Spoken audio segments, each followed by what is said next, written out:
What's up, Yinzers, Yinzettes? Welcome back to Pucks and Nat, where we're going to have a little bit of a different setup this week for you. We got a lot to talk about because there's a whole lot that happened just today and also over the past week. So we're going to discuss the big news of Tristan Jarry being waived on Wednesday. So we'll go over that, and that's kind of going to be the focus of this episode, but we'll talk about that and maybe some of the implications for the future in the immediacy and the long term as well. So stick around. We'll talk about Tristan Jarry, all that, much more. Nat.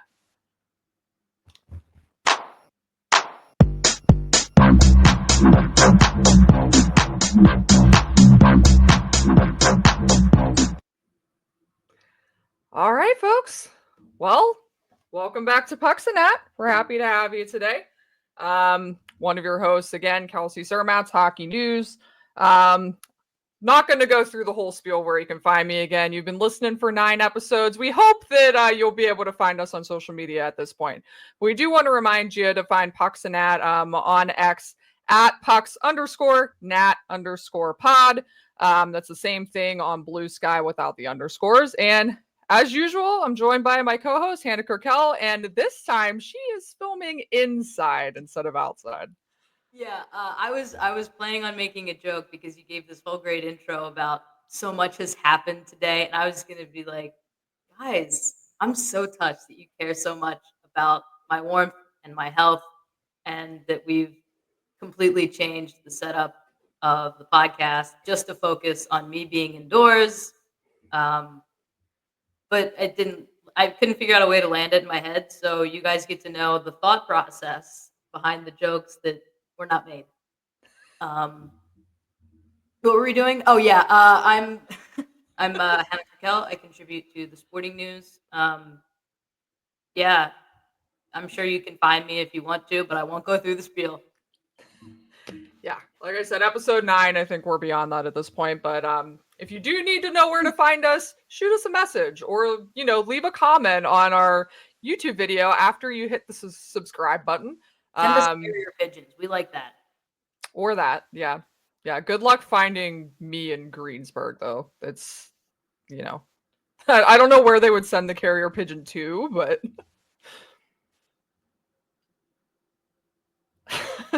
I don't know much about carrier pigeons. I just think it would be awesome to receive one. I don't even know how I would react, but try if you want to. Thrilled and floored, and probably afraid for my life because I would think that the bird was coming to attack me. Yeah. Anyway, moving off of carrier pigeons, let's chat about the elephant in the room. Yeah, and that elephant in the room is today's Wednesday, and we got word earlier today that Tristan Jarry has been placed on waivers by the Penguins. And interestingly enough, they actually announced this 2 hours before it actually happened. The Penguins were set to practice at noon today in Cranberry, and they actually put out this announcement right before the Penguins practice because Jarry was not at Penguins practice today, obviously, because which makes sense. It's a better look if there's an official note sent out versus one of the writers on the beat just tweeting Jarry is not here. Yeah, absolutely. It does make sense, why they chose to handle it that way. And at the beginning of practice, head coach Mike Sullivan did have a long conversation with the group on the ice just about the situation and about the circumstances of Jarry being waived. Kyle Dubas also met with the media afterwards. And, I think the Penguins were reaching a breaking point with their goaltending situation. This shouldn't come as a heavy-handed shock to really anybody. But I do want to read just what Kyle Dubas said about the decision to waive Tristan Jarry today. And this is a bit of a longer quote, but I do want to read the whole thing just so you get the idea of, what Dubas's thought process was. So Dubas said, I think we had committed to when he came back from Wilkes-Barre Scranton, and he is talking about that conditioning stint from earlier this season, giving it some good runway. And I credit goalie coach Andy Chiodo and Mike Sullivan. They stuck with it, and Jarry played 17 of the 27 or 18 of the 28 games since he'd come back up. Had a good stretch there, won 4 in a row against good competition. And then from my view of it, it was just be patient, see the way that it unfolded as we got through to this date in mind, being important for us because we were about to go on the road for a couple weeks and felt that that would be enough time to measure it. At this point, we just feel it's best in the long run for the team and for Tristan to allow Yoel Bloomquist to come up here. We think over the past year and a half with his play in Wilkes-Barre and when he's been up here with us, he's earned the right to have a go at it, and we get a chance to see what he can do in a prolonged look. So that's kind of the long quote from Kyle Dubas, just explaining also the subsequent move to bring up Yoel Bloomquist, who Penguins fans got to see a little bit of at the beginning of this season. And ironically enough, he does have the best NHL numbers this season so far for a Penguins goaltender. And we can get to a little bit more a little later, but just Hannah, what are your initial thoughts on just the move in general and what it means for the team? I mean, it had to happen. They couldn't keep trotting Jarry out there every night. Kelsey will read you a series of stats later. You actually sneak them in now. Oh, yeah, I can do that. I'll be able to get those stats out right now, and then I'll continue my train of thought. Yeah, I think it'll kind of jumpstart the conversation anyway. So Jay Fresh put out a tweet earlier, and if you don't follow Jay Fresh on Twitter, please do. He has some great analytics. He's awesome. One of the best out there for the analytics community. But anyway, so Jay Fresh put out a tweet earlier that read, Tristan Jarry played 22 games for the Penguins this season. He allowed a goal on the first shot he faced 6 times, on the second shot 4 times, on the third shot 2 times, on the fourth shot 4 times, and on the fifth shot 3 times. And he made it to the shot 6 without allowing a goal just 6 times in 22 games. 6 times in 22 games did Jarry allow the first goal after the 6th shot. Other than that, it was all within the first 5 shots of the game. So if that's not a damning statistic, I don't know what is. I mean, back to what I was saying about you can't keep doing this night in and night out. You're going into the games expecting to be down on the first 1 to 5 shots. Numbers wise. You can't do that.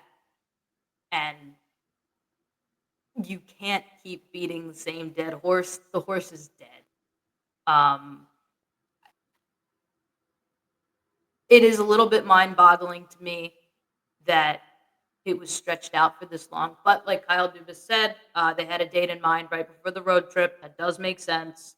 I still think it might have been fine if they sped that up by a few days, but I'm not here to give my input on what I would have done. There is no what would Hannah do. It's what would Kyle Dubas do.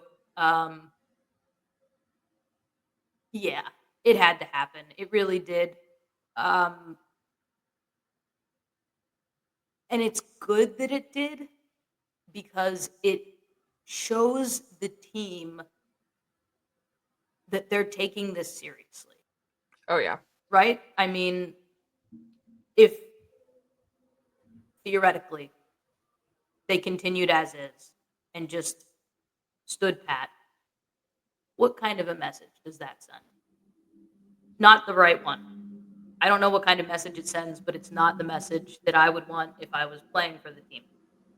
Absolutely not. And Hannah and I were kind of texting about this a little bit too. And Hannah did bring up a good point about team morale.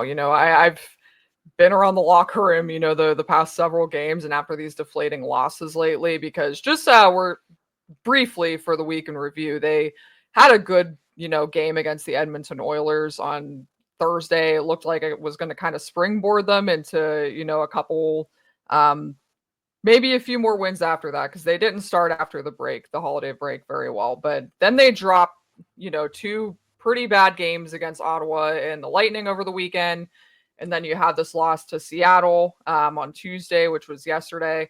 And the thing about the Tampa Bay and the Seattle losses too, particularly, is they dominated, the first 40 minutes of both of those games. And even yesterday, they outshot Seattle 16-2 in the first period.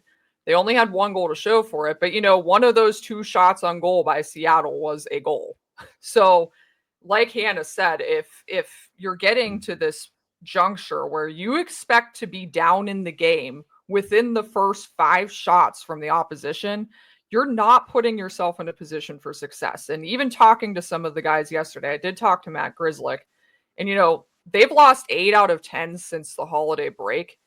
They feel like they're in most of these games. And if you look at how these games have gone, that's mostly true. I mean, 7 out of those 8 losses were 1-goal games in the third period. So, regardless of how that ended up shaking out or how it was a third goal game in the third period, they were in these games. So, and he said that they felt like they were in it early on. They felt like they got a good start, but it must suck to feel like you had a good start when your goaltender is giving up goals within the first 5 shots. It just can't happen. And listen, I'm normally not one to care very much about this particular analytic because I think it's pretty rubbish. But the deserve to win a meter on Money Puck. So the game against Tampa on Sunday, the deserve to win a meter favored the Penguins 84.3%. So that essentially means that the Lightning only win in 15.8% of the time after 1,000 simulations of that game based on the high danger chances, the sustained pressure, the puck control, etc., etc. Did you see They the obviously did Seattle not one? win that game. And I, last night's against the Seattle Kraken is even worse. It's 88.8% of the time. I have 93.7. I don't know if that's I have a Are you on Money Puck?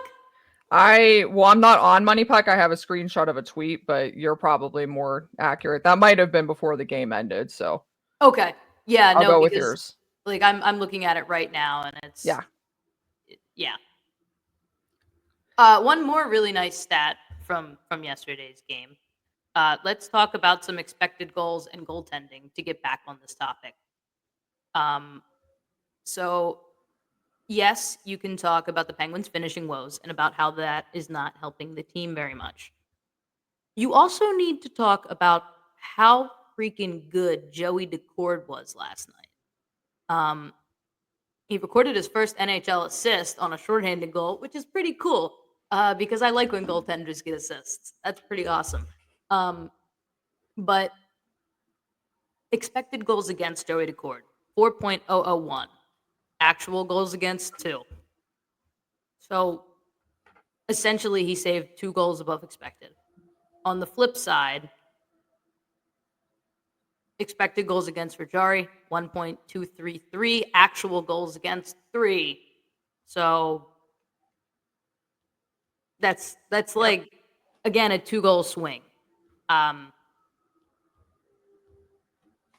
That's pretty much everything in a nutshell there, though. Yeah, I mean, I I yeah. don't I am lost for words, which is not something I often find myself being. If you know me, I like to talk, but I think the numbers speak for themselves there, and there's not much I can say to further make my point.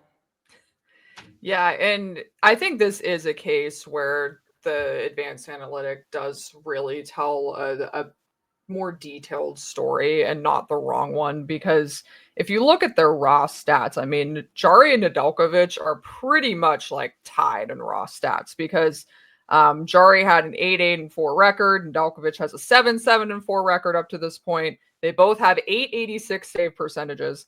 And Jari was at a 3.31 goals against average, Ned at a 3.40. So, I mean, they're neck and neck with their season stats, just the raw statistics. But when you really look into those advanced analytics, that's where the story is told. Yeah, And you know, I agree with you in a general sense. I'm not generally one to really look into that stat too much, yeah, I but think deserved wins, moral victory is not as good as an immoral A moral victory is not as important as I don't know how I'm trying to phrase this. Winning matters. It doesn't matter if you deserve to win. That's a good way to put it. Just Yeah, good let's old forget simplistic about term. the last 10 seconds of my existence. Yeah. I was Well, just agreeing with you. I don't think deserve to win a meter matters at all. But in this sense, it does really, really sum up the Penguins season, doesn't it? Or at least yeah. part And of it. I know. especially these this last stretch of games, like I said, it feels like they've been in most of these games that they've lost. And when you're talking about one goal, like you said, 2 goal swings there, it's a really big deal when you feel like your team is playing well enough to win and you can't get that timely save, or you feel like you have to play from behind when the goaltender lets in a shot on the first 5 shots. Now, that's not to say, I mean, I'm not going to sit here and pretend that the Penguins have adequate defensive structure, because they certainly do not. They've They don't. still allowed the most goals against in the league. That And being said, they only allowed 17 shots in yeah, back-to-back games. They allowed 17 shots against Tampa. They allowed 17 shots against Seattle. Both games, 3 goals were scored against their goalie. yep, Like with the goalie in net.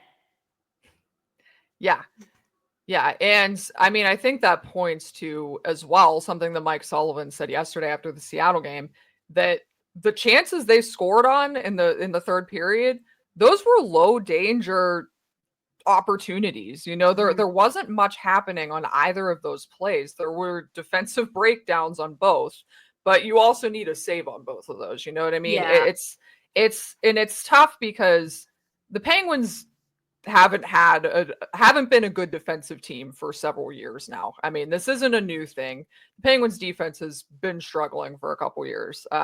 Not news, but I don't think I've quite seen the goaltending struggle the way it has this season in quite a long time. And And we've seen the both things goaltending can be true. struggle. So Oh yeah.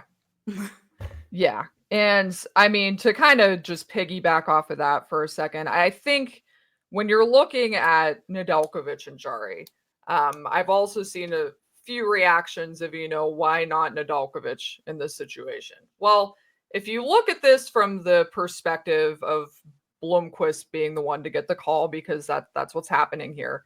They want to give Blomqvist a good run at this. They want to give him an opportunity to take this position, because by waiving Jari, you're waiving the starting goaltender. I mean, Nedeljkovic at the NHL level has proven time and time again that with the greater workload he has, the more his numbers dip. Nedeljkovic is a backup goaltender. He's a good guy to mentor someone like Blomqvist, to have around, to be his backup, but that's what he's going to be. I don't think you're going to see a split between Nedeljkovic and Blomqvist. Bloomquist is going to be given the runway. This is basically Dubas saying, this net is yours. Like, this is your chance to become the starting goaltender for the Pittsburgh Penguins. Go out and seize it. That's what this move is. And, at the juncture that the Penguins are in at this season, they're free falling in the standings. There still isn't much separation with the wild card race and everything. They're hoping that Bloomquist can be a guy to kind of keep them afloat and keep them in this thing. And I think we're going to see a lot more of that with the rest of the roster as well, in terms of this youth movement, and in terms of, some of these younger guys getting a shot to really help make a push. But this is also a very future-oriented move. So I don't think we're going to see much of Nedeljkovic for a good while here. Bloomquist is going to have the runway to really continue to prove himself at the NHL level like he did at the beginning of the season. no, Um, absolutely. Really quick, just on the flip side of what you were saying, this also gives Tristan Jarry a chance to be the starting goaltender at the AHL level and see if he can't bounce back in any way, shape, or form. Um, they're essentially swapping the starting goaltenders at the AHL and the NHL level. That's legitimately what they're doing. Um, and I could see it going quite a few different ways. So it'll be very interesting to see how it ends up panning out. Yeah, absolutely. And also, just on that note, too, I mean, Philip Larson has been doing a really good job in the AHL, too. He's actually Yes. gotten the bulk of starts recently. He started 13 games to Bloomquist's 12. And he's putting up good numbers. I mean, he has a 927 save percentage, 244 goals against average. I mean, he's been the best goaltender in the Penguins system this season. I think the move here for Blomqvist makes sense, though, because they saw what Bloomquist can offer at the NHL level. They got a glimpse of that at the beginning of the season. The organization's very high on this guy. He's still only 23 years old, whereas Larson's 26. So I think this is one of those situations too. I wouldn't be surprised, honestly, if we still see a move to, trade Nedeljkovic before the deadline, or, for Nedeljkovic to be on his way out at some point too. Because if you really think about this from an organizational standpoint, assuming no one takes on Jarry's contract, because I think it's pretty safe to assume that That's an albatross of a contract. I really don't think anyone's going to. Yeah, absolutely. And if you think about this from an organizational standpoint, Sergei Murashov has been putting up ridiculous numbers in the ECHL. I mean, he's very clearly above that league, and I think the organization wants him at the AHL level. If Jarry goes back to the AHL level, I mean, it's kind of in a sense blocking Murashov from being there until something is done at the NHL level. So I would not be surprised if by the end of the season, or even to start next season, whatever the case may be, if we see a tandem of Bloomquist and Larson at the NHL level, because I think the Penguins are honestly just ready to wipe the slate clean of their goaltending and just try something new. They're at a breaking point with this organization. The organization's at a breaking point with goaltending. We saw that with the move today, and I think this is going to be a very future-oriented look between the pipes over the next couple months.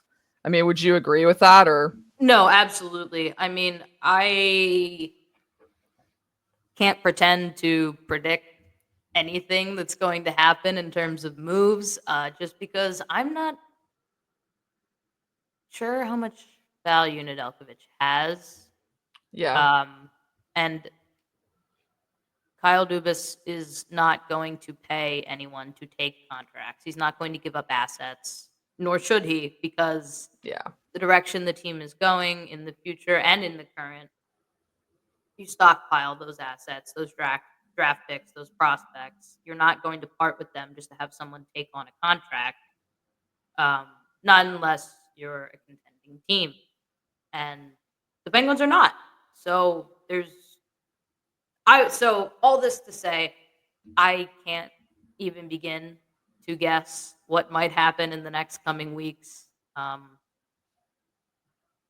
I imagine something will. Yeah. And I mean, I wouldn't be shocked. Gotta give. Right. And I mean, if Bloomquist does go ahead and just take that net and really put up some good performances here, I mean, again, I doubt we're going to see all that much of Alex Nedeljkovic the rest of the season, regardless. But also, too, something to be considered when you're looking at the goaltending from an organizational standpoint. I mean, they're going to have a lot of decisions to make as far as Jarry is concerned, beyond this season. And, we saw the way things ended in Edmonton for Jack Campbell. And, I can't claim, just like Hannah. And LA for Cal Peterson. Yes. And so, like Hannah, I can't claim. And also the Flyers for Cal Peterson. Poor Cal Peterson, but yes, and in both. Anyway, what you were saying? Sorry, no. Cal Peterson came to mind, and all good. I mean, for good reason. I think it's a very good possibility that this summer we may see Jarry get the Jack Campbell treatment. Because if you really think about this, now I did take a look at Puckpedia for the buyout situation. And obviously, buyouts are extended to be twice the amount of term left on the contract. So in this case, it would be 6 years for Jarry, The buyout would end in 2030-31, and the average annual value for the cap hit would be $797,222. Well, it's actually not as bad as I thought it would have been. Yeah, it's not terrible. Now, in those middle years, there's a little bit of fluctuation because if I'm not mistaken, I'm still learning buyouts. It's fair. But yeah. But for those middle, Puckpedia actually tweeted this. So great. Good timing, Puckpedia. Thank you very much. So if Jarry's bought out this summer, the remaining 3 years, 5.375 million cap hit, the buyout cap hit would be, and this is by year. So it does get a little bit dicey in that second and third year. Year 1 would be 1.75 million. Year 2 would be 5.05 million. Year 3 would be 4.55 million, and then year 4, 5, and 6 would be 797,000. So that's a lot of money. It is. The Penguins have a lot of decisions to make. And if you really think about it, though, nobody takes on Jarry on waivers, assuming that happens. The Penguins are kind of at a crossroads. I mean, they'd have to give up significant assets to be able to offload this contract. Which they're not going to do. They're not going to do that. So you think about just the situation they're going to be in. Jack Johnson's contract is on the books for one more season for his buyout. You also have, just in cap terms, Petrie's and Smith's retention costs are falling off after this season. I could definitely see a buyout from the Penguins on the Jarry contract. Yeah, especially since it's not like they're going to be competing for the next 3 years. That $5 million and $4.8 million buyout cap hit wouldn't affect them in the same way that it would affect a team like the Oilers, who are trying to go for it. Yeah, and I mean, I think there's a little. I think I disagree a little bit in the sense of what their window is, because I do think, to some extent, I don't want it to be lost that the organization highly, highly, highly prioritizes and values, Sidney Crosby's will to win. And I think Sidney Crosby's contract is a little bit of, he extended for 2 years.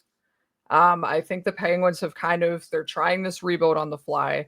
They put some pieces in place that are going to be here within the next couple years. A lot has to go right for them. But I think in a perfect world, they're competing, as soon as maybe 2 seasons from now.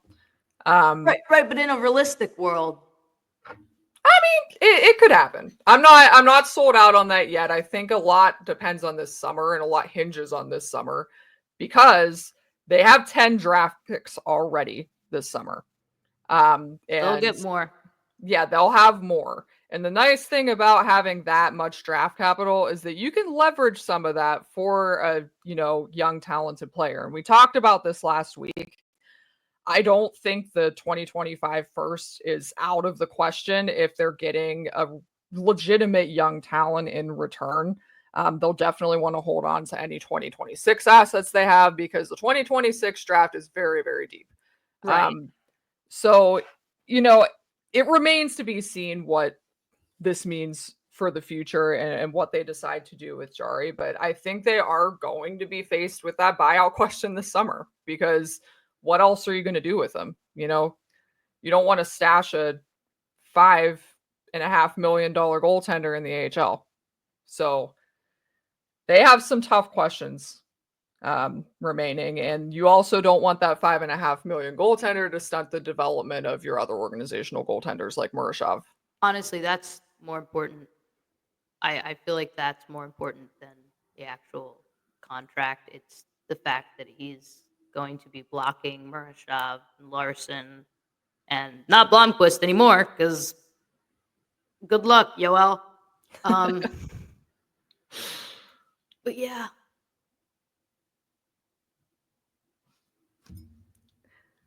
It's been a day. It has. Lots of decisions coming up for the Penguins. I think we've covered most of the goaltending situation. Is there anything you wanted to add just about the Jarry being waived, about Ned, about Blomqvist? Buckle up, Yins. I do actually About have to go one. down. Yeah, it is. And we'll see how this road trip goes. They have a 7-game road trip coming up. And some important games too. They play Buffalo on Friday, which that doesn't seem all that important, but Buffalo's 7 points behind them. They're last place in the East. 4-point swing there. And When was the then last time the Penguins won in Buffalo? Like, that's legitimately asking. It feels like 100 years. I don't know. I'd have to look that up, but yeah, and then they have Washington Saturday, which they played Washington really well the first time around, so maybe and Bloomquist got that win as well. So maybe that gives Washington, them I some feel juice. like, is maybe a little less important because they're kind of running away with one of the top two Yeah. spots in the division. Um, Yeah. they're Well, jostling with New Jersey for it. I don't know who has it right now. It's one of them. Washington does. Yeah. Hey, there you go. Yeah.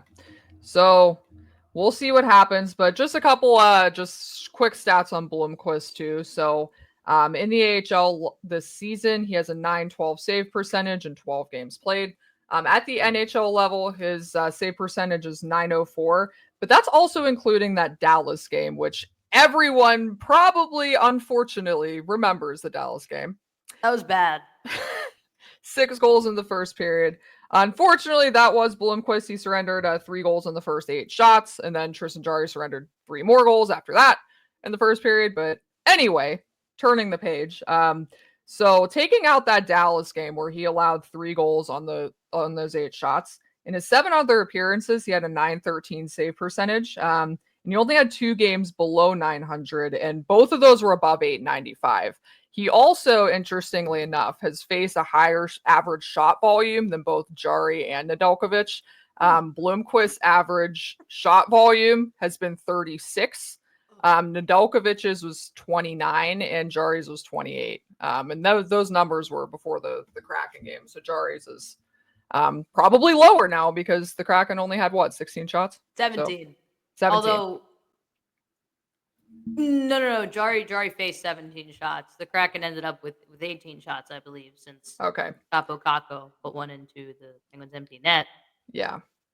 Yeah. So probably brought down that average to about 27. So Bloomquist has been facing a higher shot volume and getting better results than both of the other NHL goaltenders this year. Obviously, a small sample size, but we'll see how that shakes out. He's having a good year, and obviously he was AHL goaltender of the year last season. So we're hoping to see what he can bring to this team, and hopefully it'll give that room a little bit of a jolt too.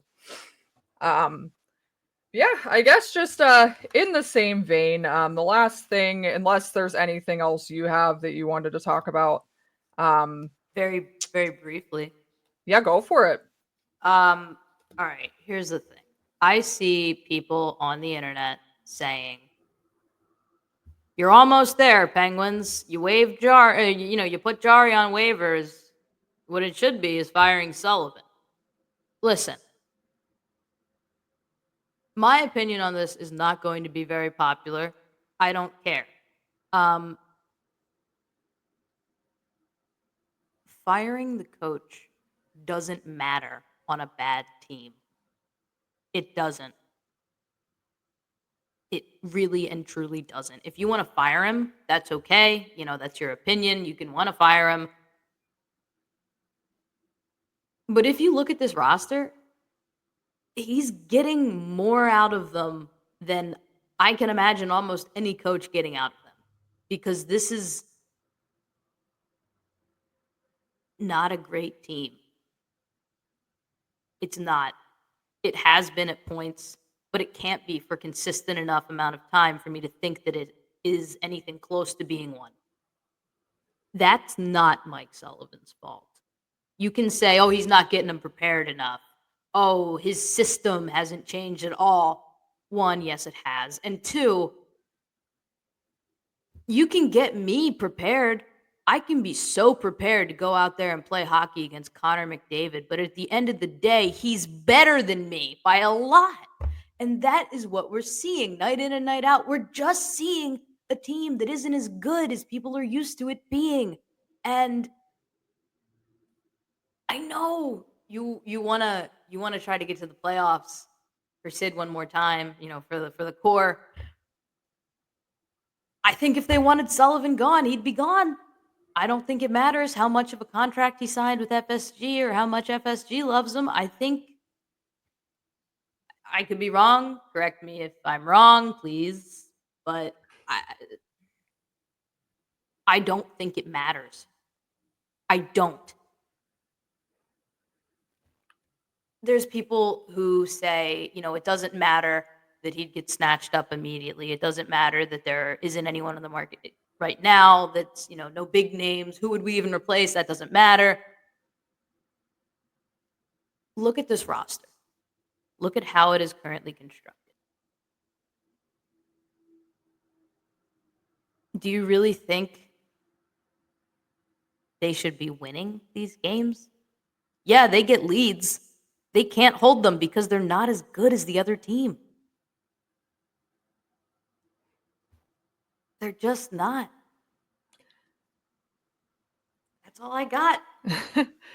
I mostly agree with what you said. And I do agree about Sullivan. I mean, I don't think the thing is, regardless of what people think, FSG and Dubas really believe this is the guy to carry them through to the next phase. And just from being around him, being around the team, you can kind of sense the level of respect there is. And also, you just look at this from an objective standpoint.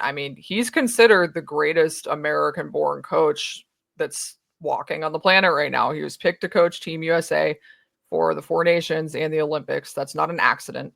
I've said this before, I think, on other podcasts. If I haven't, I apologize, but I'm going to say it again.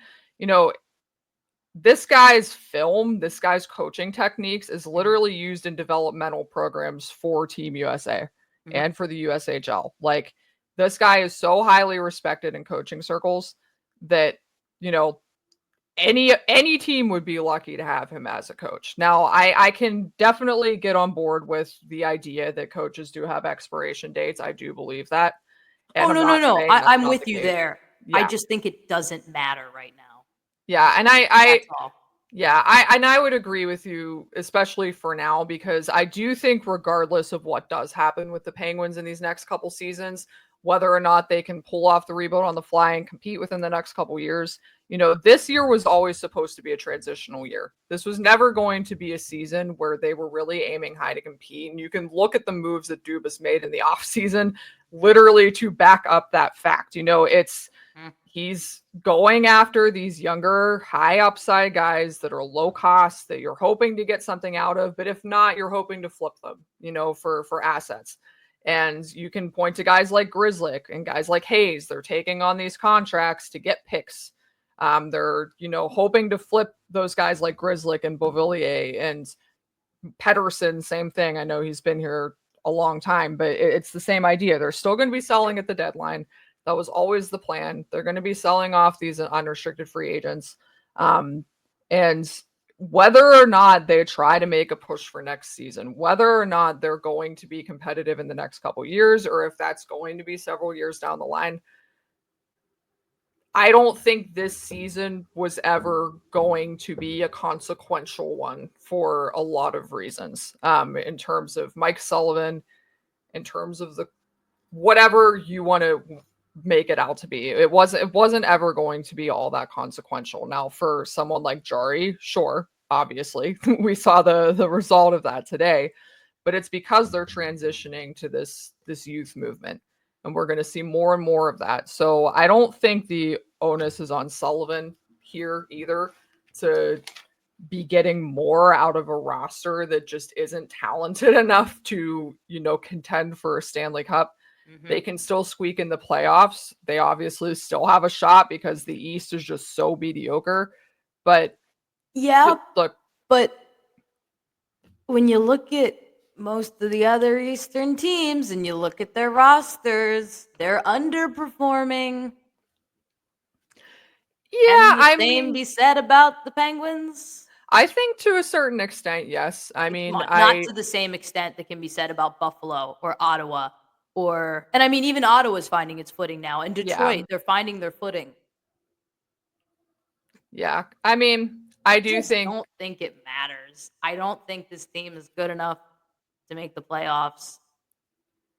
I think if they managed, it might be like what happened to Washington last year. Um, this team isn't primed for a run. Let's just no, put it not that even way. a little bit. No. Not even if they caught lightning in a bottle and had their little hot streak like they did last season. That's not a run. That doesn't end in a cup run. It doesn't. Yeah. And if it did, I mean, you can't ever, never say never, but the Right, odds definitely aren't in their favor. And no. their roster doesn't do them any favors. No. And I guess where I would part ways a little bit is that I do think in some aspects lineup deployment hasn't exactly been optimal at times this season. I think they can get more out of depth scoring than they have been. For example, Anthony Beauvillier has 6 goals in the first 19 games as part of the top 6 and kind of rotating in. The Okay, so second he's maybe taken that's out of the top 6, he has 3 goals in 25 games. So let's call that just little stuff like that. 4 more goals on the Okay, season. sure. But those might be 4 Doesn't goals matter. that maybe. Doesn't. I mean, Maybe it matters for trade value. yeah, but that's significant too. What's the Penguins' goal differential right now? Negative Four matters. 36. Yeah, I don't think 4 matters. That's all my point is. I'm saying Yeah. like, yeah, there's a couple situations absolutely you can point to and you can say, man, don't know about that one, but I don't think it matters. And I don't think there's enough of those little things to matter. It's Yeah. raindrops in an ocean. Yeah, I can agree with you there. And yeah, that's kind of. I don't know why I'm so bitter today. I think I'm just tired of seeing so many angry takes on social media where people legitimately are angry because they truly believe. Yeah, I think this season was never supposed to be the season that they were going to make any noise. Like I said, regardless of the plan, you want to talk next season and see what they do over the off season, fine. But they're in a transitional season, and They've got 7 bottom sixers on a good night. On a bad night, when Bunting gets into a car accident and Malkin is still on injured reserve, I'm doing quick math in my head. They have 9 bottom sixers. Yeah. Man cannot win with 9 bottom sixers. No. Not unless they have a defense as good as maybe the Avalanche when they went on their cup run in 2022. Their defense was really awesome. Yeah. Then the next year, Vegas, they kind of had that whole depth thing going, but they still had, more than 4 top sixers on any given night. I'm just a little fired up, and I don't think it matters. Not to be too nihilistic, I don't think anything matters really this season. I mean, yeah, it's great to get development, and you're getting Blomqvist now, and that's good. And you want to get Crosby to his point per game season, and that's good. Yeah. What else matters this season? Stockpiling assets and trying to see what you can do with that this summer. Yeah, exactly. So and nothing else matters, to quote Metallica. Yeah.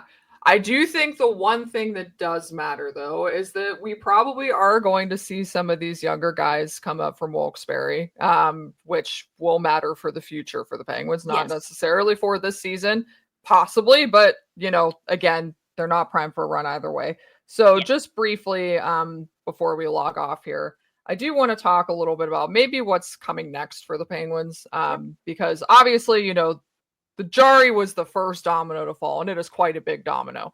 But there will be more dominoes. There will be more dominoes. And Elliot Friedman actually put out something today that was a little bit interesting.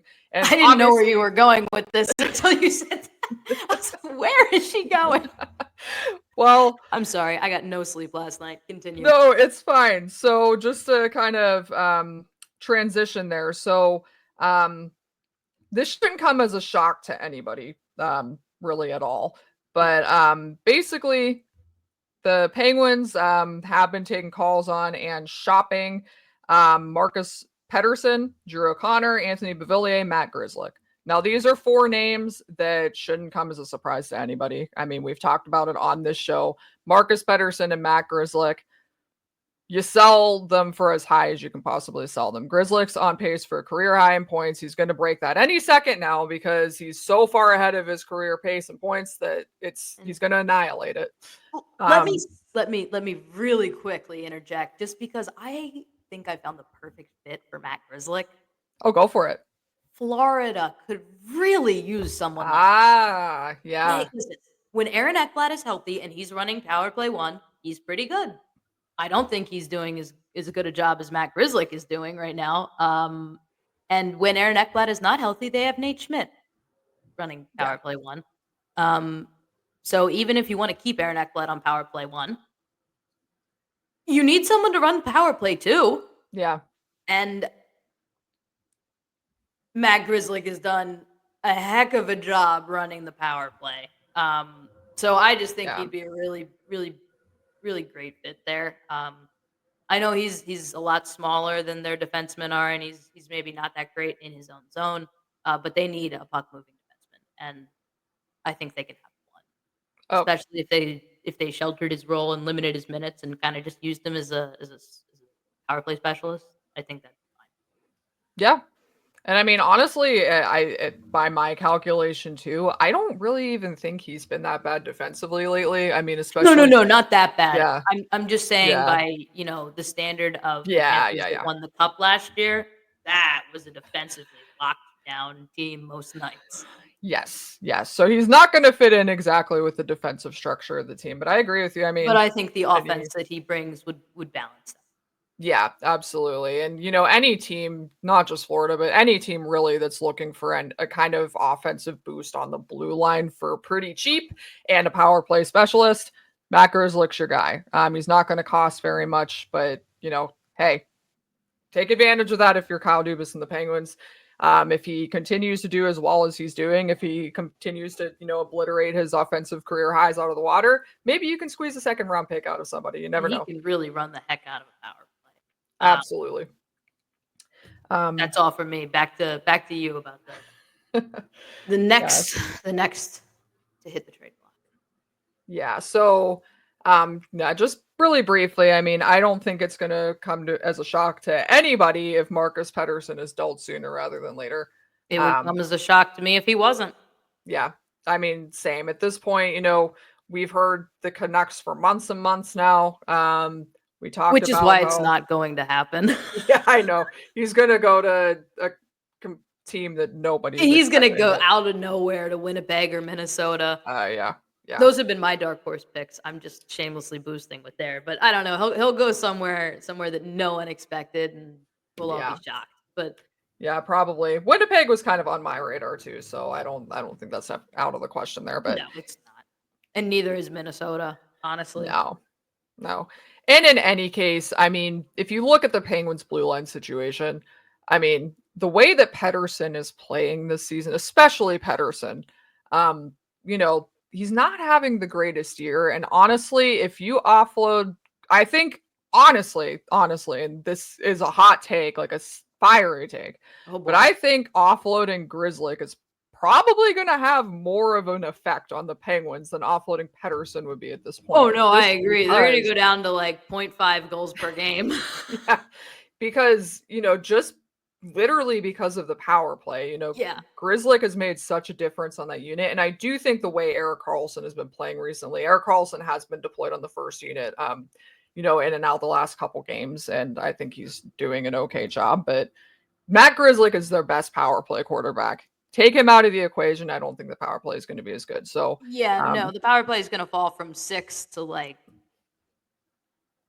not 6. I don't even want to speculate. Because of just how frequently a goal has been scored by both power play units. It's not like they have a real power play one, and if they don't get the job done, oh no, because they've pretty equally distributed it. But like you said, Erik Karlsson on power play 1, Grizzly on power play too, or vice versa, whatever. Either way, losing one of them it's going to limit your options. Yeah. And if you look at the situation on the blue line too, I mean, the Penguins have a lot of left defensemen. I mean, once Pettersson and Grzelcyk are presumably moved, you assume that, P.O. Joseph and Pickering are probably going to be in those top two left-handed spots. You still do have Ryan Graves on the roster. He still does exist. He has played a little bit better of hockey this season, but you also have some options in Wilkes-Barre as well. I mean, we saw Nathan Clerman come up for a game, and granted, it was one game, but he very looked pretty small good on sample that. size, but he did well. Very, very small sample size, but did well on a bottom pairing with Ryan Shea. You have, Philip Kral, you have Mac Hollowell, so they have Jackson Ivany healthy yet? No, he's still out. So yeah, St. Ivany is still out. They do still have like guys like Sebastian Aho as well. So, they have not top 4 options in their system, but I think they have enough defensive depth to kind of offset those losses for the most part, taking out Grizzly. They have enough to offset Pettersson's loss, I think, especially with the way he's playing this season. And then on the flip side of things, so if you're looking at the forwards, Drew O'Connor was mentioned, Beauvillier was mentioned. I think those are obvious candidates to be moved because they're pending unrestricted free agents. You also look at guys like Cody Glass, who's a pending restricted free agent. Even I wouldn't do this, but Lizotte has 1 year left on his contract. You don't know what's going to happen and if he's in their plans or not. So you got a Chari, who I don't know how high his value is at this point. They have a lot of... I still think there'd be a couple contenders out there who need somebody to do what he does and block 150 shots a night. I agree with you. 100%. I think his value's still underscored by Penguins fans a little bit. And he did because they're mad because he makes a brain dead play once in a blue moon. And I'm going to stop myself there before I get even more bitter. Anyway, back to positivity. Okay. No, that's okay. So, no, I 100% agree with you. He's going to have value to a contending team who needs a guy who's willing to throw the body, who's willing to block shots. I don't think Nieto's going to have much value. I don't think he'll be traded just because of that reason. Yeah. I could see waivers for him, though. Maybe. I could see that. I think they're kind of... and this is just a feeling, just the feel with the organization and just the vibe right now. I think they're really actually eager to make some changes. I'm sure. And, really like bring in, and I think too, just in terms of the forward unit, if some of these guys are offloaded before the deadline, we're definitely going to see guys like Ponomarev, guys like Bros, maybe, Koivunen, McGroarty. They have these guys that can really just fill in the rest of the season, see what you got out of them, give you a little bit of a preview for next season. But I do think a guy like Ponomarev is probably on track sooner rather than later. He does have 12 points in his last 12 games. And he's kind of just fits that mold of somebody who plays in all situations. He has 2 shorthanded goals this year. He has 2 power play goals this year. He's a defensive specialist. So he's kind of like a Sully guy already. So I think, we're going to see some of these guys sooner rather than later. But regardless, this team is probably going to look a lot different after that March 7th trade deadline this season. I think we're going to see a whole lot of new faces on the roster. But that's all I had. Did you want to add anything else on the trade front or on the Dubas front or just in general on the life front? No, if I get myself going, I'll never stop and it'll just get more and more salty and bitter. All right. Well, I think that's a good spot to end it. So, please. Yeah. Let's, just as a reminder, you can follow us on X, pucks_nat_pod. Same thing on Blue Sky without the underscores. And also, please, if you haven't already, go ahead and hit the subscribe button on YouTube and Spotify. We'd love to grow our audience. We also welcome any feedback you guys have. But yeah, thanks for sticking with us this week. We wanted to do something a little bit different just because, of all the craziness of this week. And side note, If you happen to go to PPG Paints Arena for a game, do not steal pucks from children. Yeah, and also bring skis because I think the city of Pittsburgh is out of salt or something. Yeah, it's serious. It's a serious issue. It took me a You leave really your long house, time. you run a risk of dying. Yeah, that's not a joke. But anyway, be safe out there. Everybody, Stay warm. stay warm. And you know what? Stay out of trouble, Nat.